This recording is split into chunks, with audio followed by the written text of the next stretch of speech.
Hello, and welcome back for another ACCA video where in today's recording I'm going to take you through my full ACCA full tutor analysis for the SBL exam, covering the pre-seed information from the June 2025 exam sitting Part 4, going through my exclusive SBL notes which have helped students around the world to pass their examination.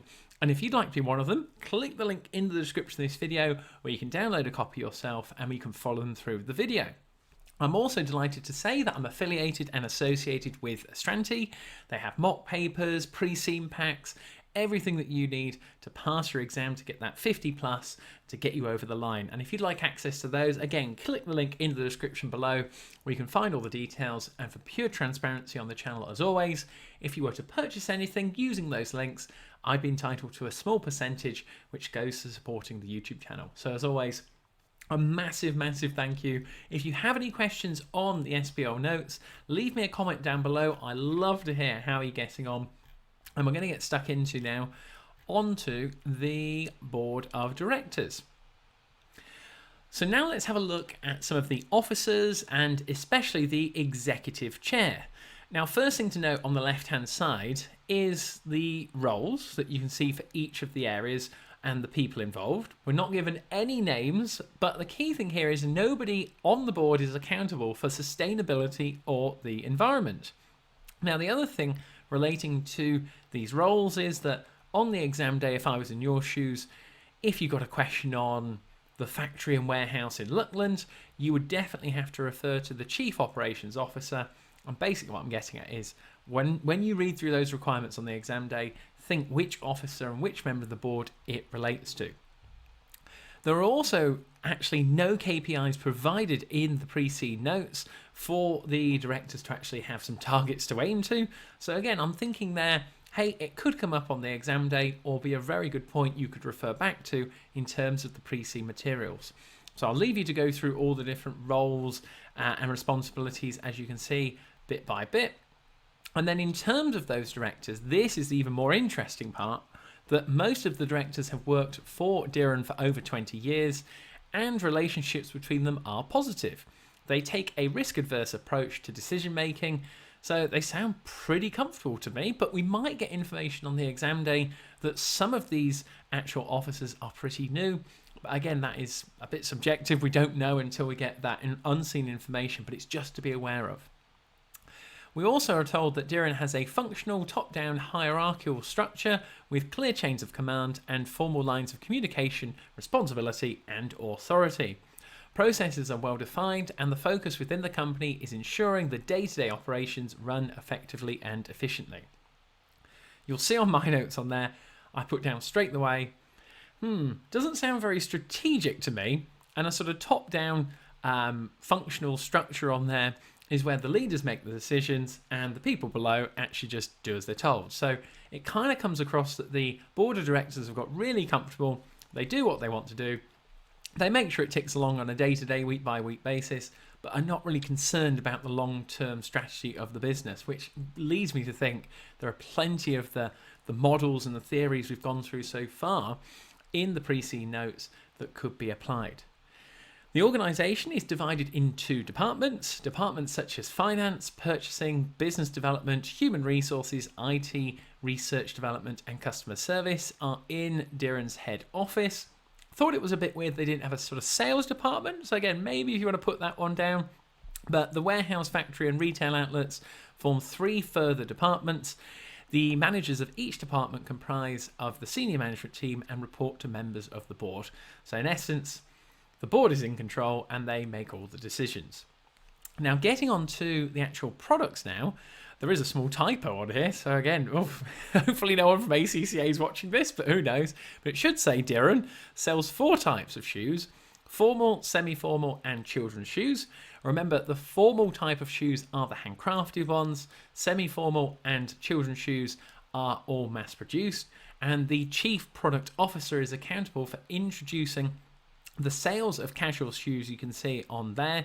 So for many years, and the casual shoes have been manufactured just 10 years ago.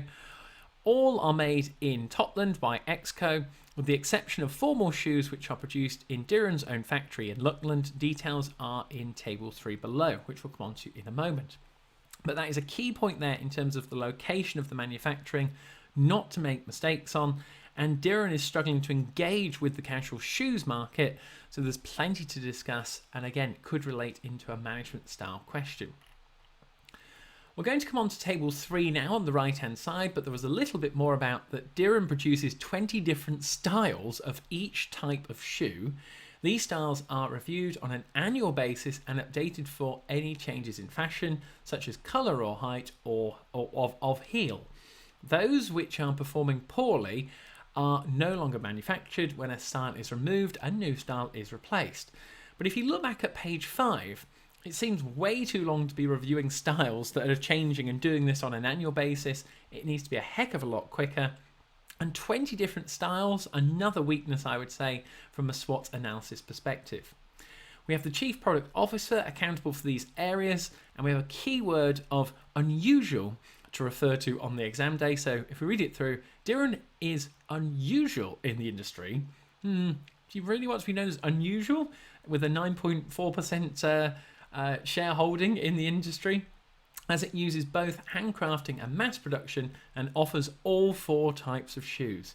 So not really specializing, and we're not really told about what different products and margins and profitability they all have, but you can kind of get a gist that the sort of formal handcrafted types of shoes have the higher margins, and especially with the economic climate, the margins for the semi-formal, casual and children's mass-produced products are getting squeezed even further because people have less disposable income and the costs are going up. So we have here that Dearn markets these shoes on there. So these are the formal handcrafted shoes which have the mill mark. That is the Made in Lutland accredited manufacturing mark on page 6, and very good to have. As they have handcrafted shoes, a skilled labour replaces some of the processes which are carried out by machines in a mass production environment. They are made of leather and are the most expensive shoes sold by Dearn on there. So for customers with more disposable income, that is where we have the target market of 30 to 50-year-olds. Parish is the market leader on here for this shoe type, and it charges actually a higher price than Dearn. So you've got to say to yourself, do they have a better brand image? Why is this the case? Higher profit margins potentially, but another opportunity out there. For the semi-formal mass-produced shoes, these shoes are cheaper than Dearn's formal shoes. As you would imagine, they're not handcrafted, and the soles are made from rubber rather than leather. The target market is for over 55s. Dearn is the market leader for this type of shoes, that's a good positive, and has a market share just slightly above that of Betterby, so they're the main competitor on there, and the other leading manufacturer of semi-formal shoes. When it comes to casual, other mass-produced shoes, the soles of these shoes are made from rubber, and the uppers are man-made materials, and so they are cheaper than Dearn's semi-formal shoes. The target market is 18 to 30-year-olds, a demographic Dearn is struggling to engage with, whereas Rego is the market leader for this type of shoe and commands a strong brand loyalty among its target demographic. So if you have a look on page 9, they've only been selling the casual shoes for 10 years. Someone at the director level has clearly had the idea of why don't we target this area, but it's not been successful, and therefore another weakness in the SWOT analysis. Lastly, we have children's mass-produced shoes. These are mass-produced leather shoes for children. Dearn is the market leader for this age group and has excellent reputation in its retail outlets for correctly measuring and fitting children's shoes. Dearn's closest competition is a smaller manufacturer called TUTOR. So another key point to note down that they are another actual market leader here, but not necessarily for the quality and the type of shoe, but more the service they provide. So another opportunity that they could look at for the other areas to increase market share. And that company there for Tiptoe, that is the only place it's mentioned in the pre-scene notes. So definitely get that down, as it could come up on the exam day, or another company to refer to. We then come on to the manufacturing and sales processes. So 15 years ago, Dearn closed all its manufacturing facilities in Lutland, except for that one factory in Lena. We've also heard about this on page 7 in the company background. It continues to manufacture its formal shoes, those are the handcrafted ones in this factory, and carries out its research and development in Lutland too. So linking to expenditure there. Most of Dearn's output is sold through its 75 retail outlets. Remember that key number of 75 to apply in your answers, which are in towns and cities throughout Luckland. Dearn has an excellent reputation for high levels of customer service within these retail outlets, and this is one main reason for the organisation's success. The company has no retail outlets outside of Luckland and does not export. Again, two areas from a SWOT analysis that could be down as an opportunity.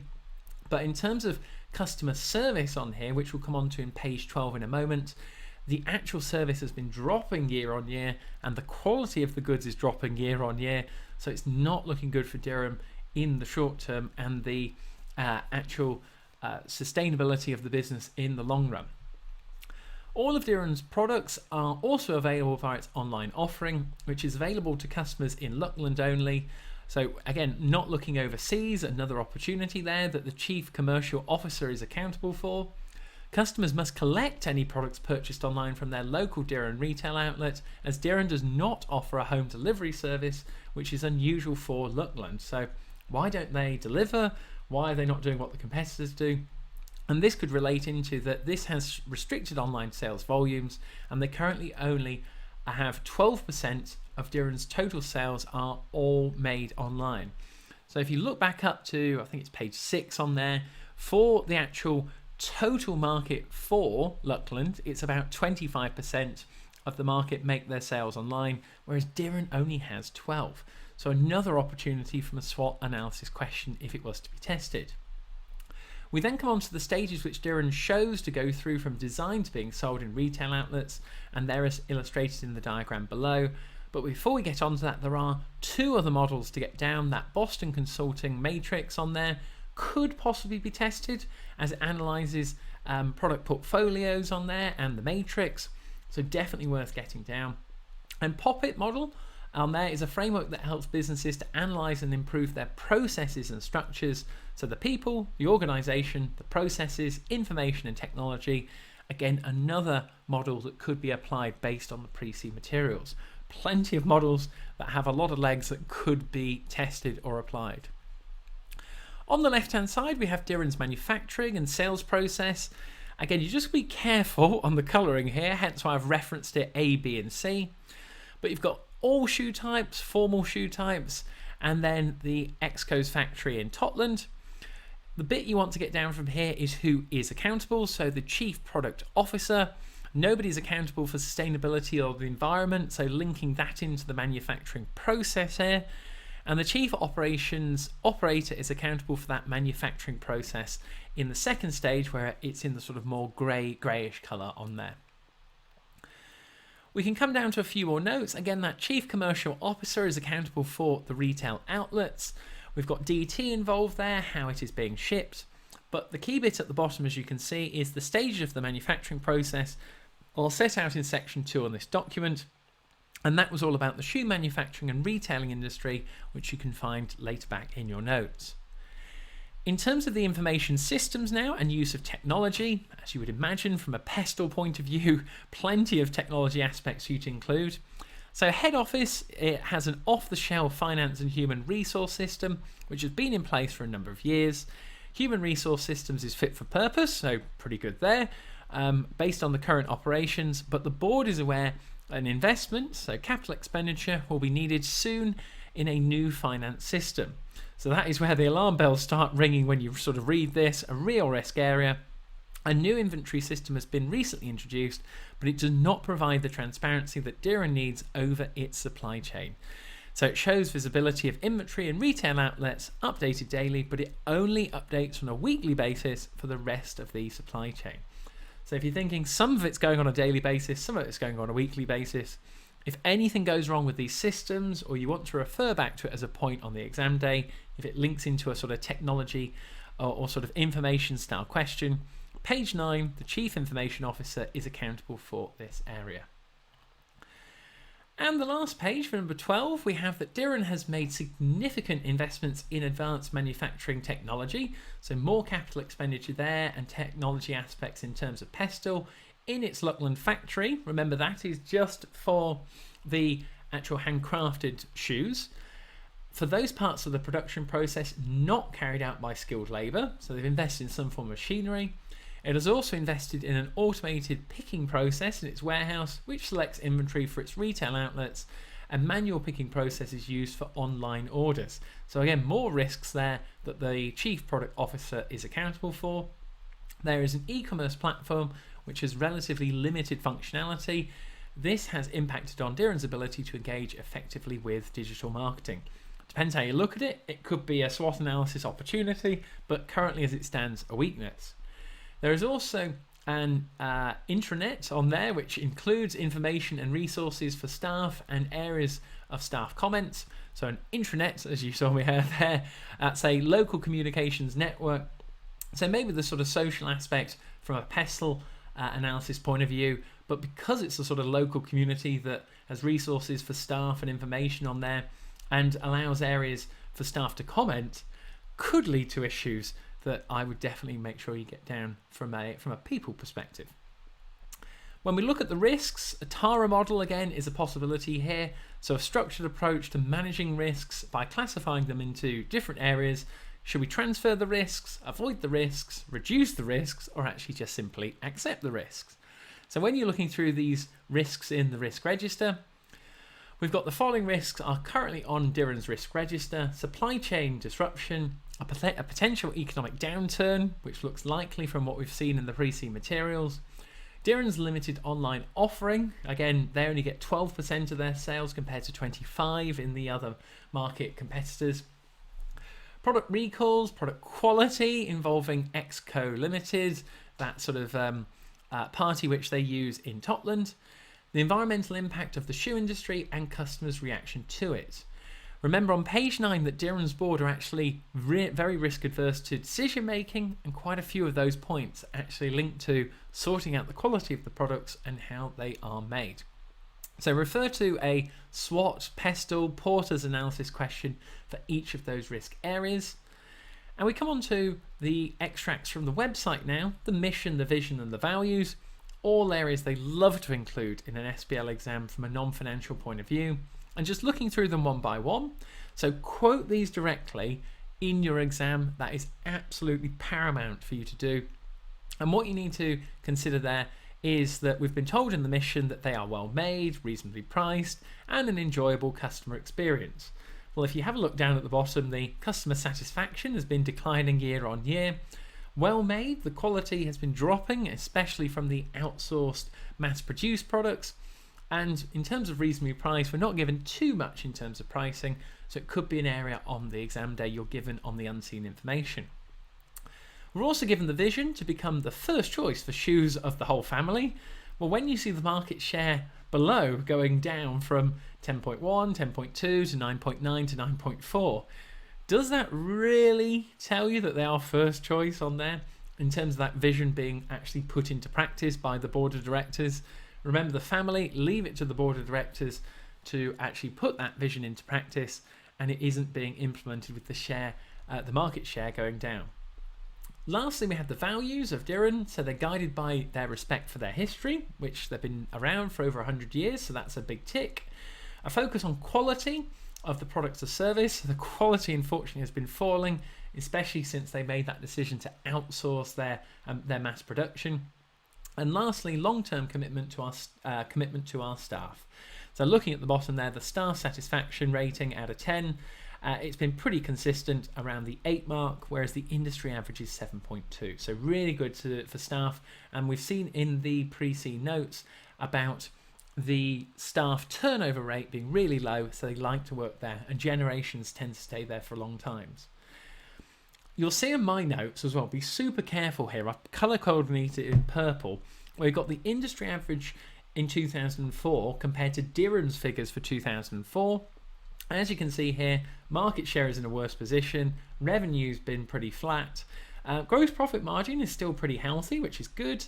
Customer satisfaction is worse because it's gone down to 7 from 8.4 or 8.7 in 2000. Refer to those figures specifically if you do and it comes up in the exam for a requirement. And lastly, good point there for staff satisfaction, always above the line of 8. Whilst I was doing these notes, and last but by no means least, some possible scenarios to be given on the exam day. I don't have a crystal ball, but these were just things that came to mind about a sort of strategic meeting to discuss the new market opportunities, maybe some expansion, product innovation and changes. We have a board paper on governance reform, maybe some performance improvements as well, especially looking at the market share going down and the revenue being flatlined. There could be a crisis involving a recall potentially, linking to those poor quality shoes, maybe a lawsuit or a customer's been injured. In terms of a relaunch online, so linking to that digital marketing point we saw before. And lastly, an internal audit report highlighting the risk management areas and weaknesses. A variety of things could come up on that, especially if they become listed. And that brings us, sadly, to the end of my pre-scene analysis notes. So you can see my last bit at the bottom is a massive best of luck for your up-and-coming examination.